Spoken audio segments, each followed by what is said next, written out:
Hi, and welcome to my channel. If you are new here, this is a space for finding calm, inspiration, and stories from the incredible community-based work I do, supporting prisoners and housed individuals and at-risk youth. Recently, we've been exploring some powerful themes together, and most of my videos include a guided meditation to help you connect with that sense of peace within.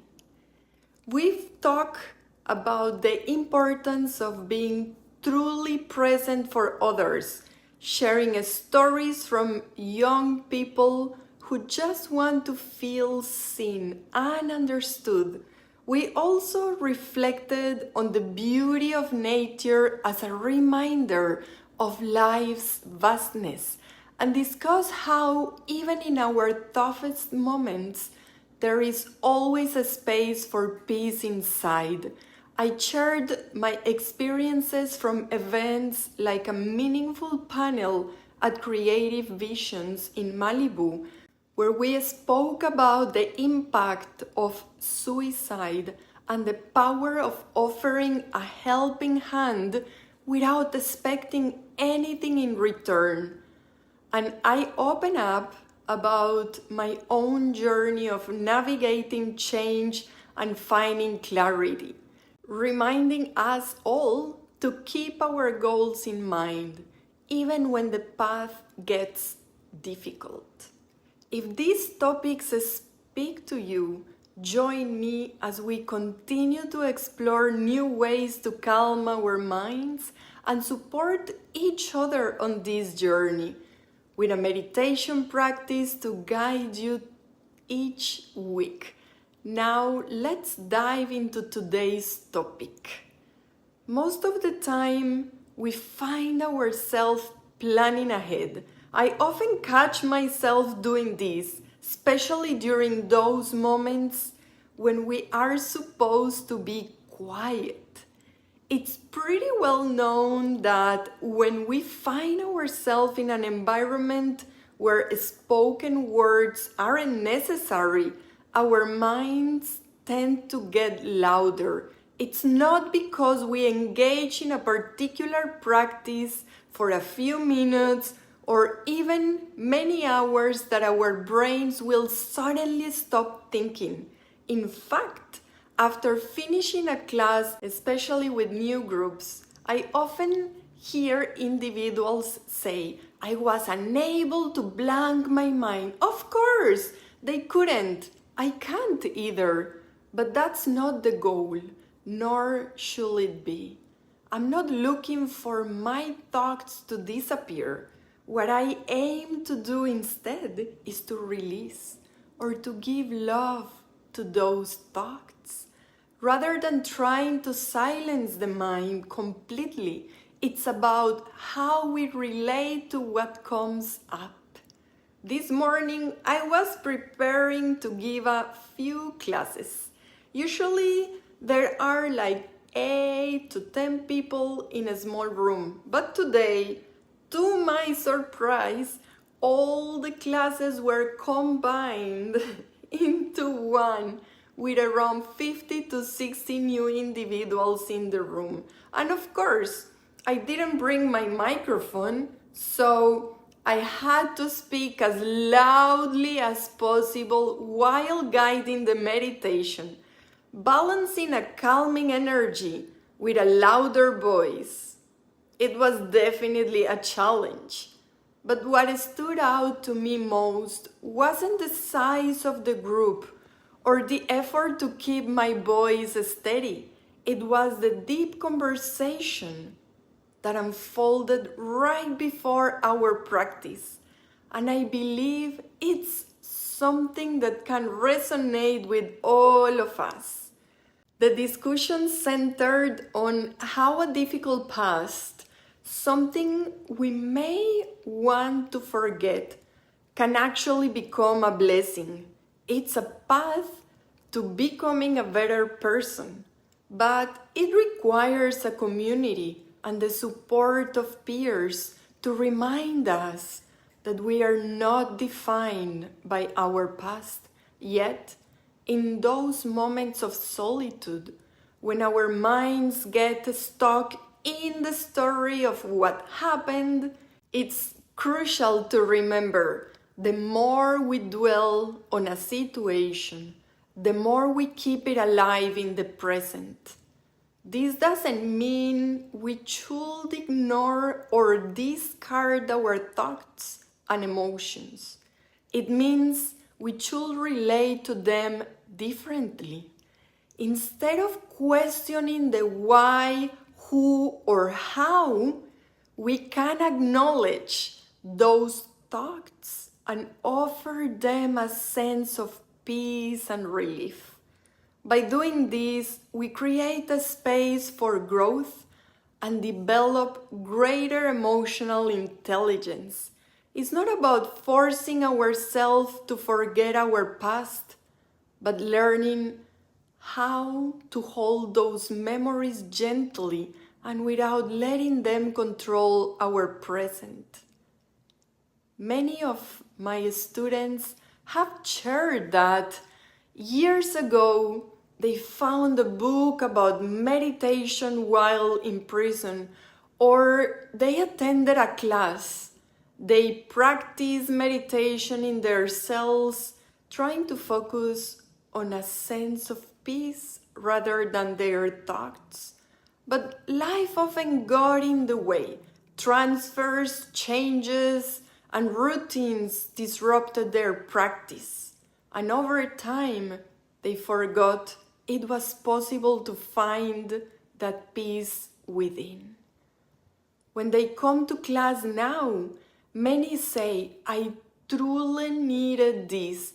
I don't want to forget anymore that I can feel good, my friends. This simple phrase, I don't want to forget anymore that I can feel good, is the essence of the teaching. When we reach that point of honesty with ourselves, when we humble ourselves enough to recognize our need for well-being, we are ready to change. We are open to making adjustments in our lives. Some students who have never experienced these practices before often say, this is what we were looking for, and we didn't even know how to do it. It's a powerful reminder that the most important thing isn't whether you attend a meditation class or a prayer group, but having the openness within yourself to feel better. It's common to have knowledge or understanding, but if we don't put into practice, it remains only a concept. That's why we need community, examples, and teachers to remind us of what's possible. And we all need this, no matter where we are in our journey. I can't call myself a teacher if I don't continue to nourish my own source of wisdom. Each day, I must add a little more wisdom and practice into my life, because without that, I have nothing to offer. This applies to all of us, no matter what stage of practice we are in. Now, let's take a moment for a guided meditation. I will guide you through the meditation of the wave, where we will learn how to release pain, darkness, and negativity. Find a comfortable seat and let's begin. And let's sit very comfortable wherever we are, and relax your stomach, relax your shoulders,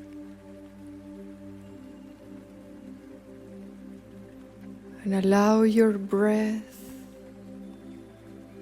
to run smoothly while all your body is totally relaxed, and invite your mind to feel that is facing the ocean in a very quiet, tranquil space. You are sitting down, facing the ocean. Take all your time to invite yourself to observe the waves. They start, they remain, and they dissolve. And we are using the movement of those waves for our practice today. So while you feel totally relaxed, observing those waves that represent the waves of our emotions, we are going to start our practice breathing like the wave.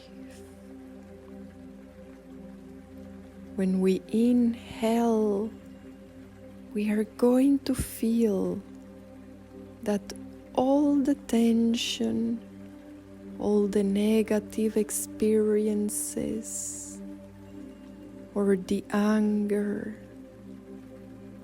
whatever you are holding to, is coming up, rising like the wave. And when you exhale, you are going to feel that all those tensions, all those experiences that are feeling discomfort inside of you are being resolved. So just allow yourself to relax. It's okay to just feel the movement of the wave. And every time you exhale, you can feel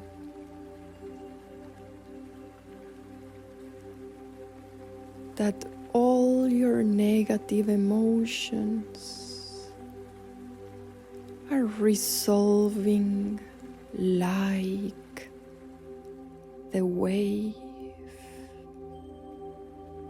So breathe in like the wave is rising, taking in all the tension and negative experiences.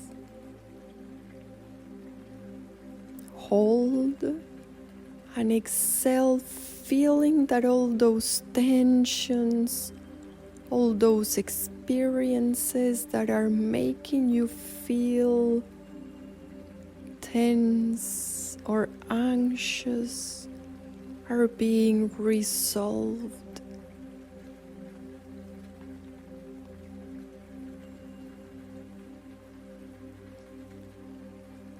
There is nothing to think. Just allow all those thoughts, all those emotions to rise and to resolve like the wave. And every time you exhale, you feel that all those tensions, all those experiences that you are holding to are disappearing or going away with the wave. The most important is not to follow the words. Words mean nothing. The most important is to follow the sensation. Allow yourself to release any tension as the wave. So breathe in one more time, feeling that all the tension is rising like the wave. Hold and exhale, allowing that tension to resolve.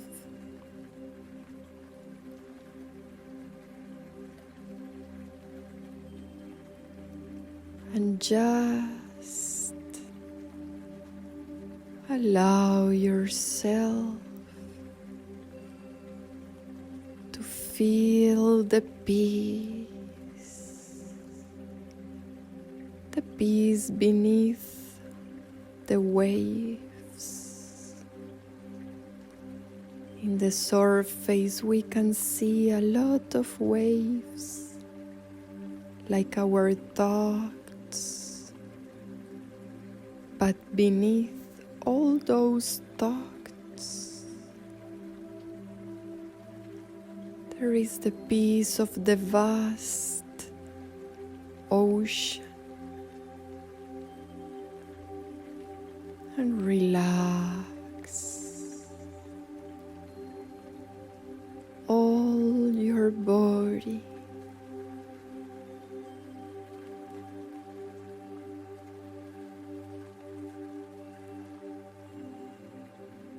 As we conclude today, I want you to remember this: our thoughts and emotions will always be a part of us, like waves rising and falling in the ocean.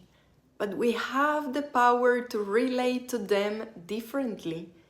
We can offer them love and let them pass, knowing that beneath it all there is a deeper calm that remains untouched. Thank you for sharing this space with me today, for taking a moment to connect with your own sense of peace. If this practice brought you some comfort, or if it reminding you that you have the power to feel good, share it with someone who might need it too. And if you want to stay connected, I invite you to subscribe to my newsletter, visiting my website and signing up. It's a great way to keep up with new practices, insights, and ways to continue your journey toward peace. And remember to like this video, subscribe to this YouTube channel, and leave a comment if you want to share your thoughts. I love hearing from you. I'll see you next week as we continue exploring new ways to calm our minds and support one another. Until then, keep that wave of peace flowing in your heart. You deserve to feel good. Take care.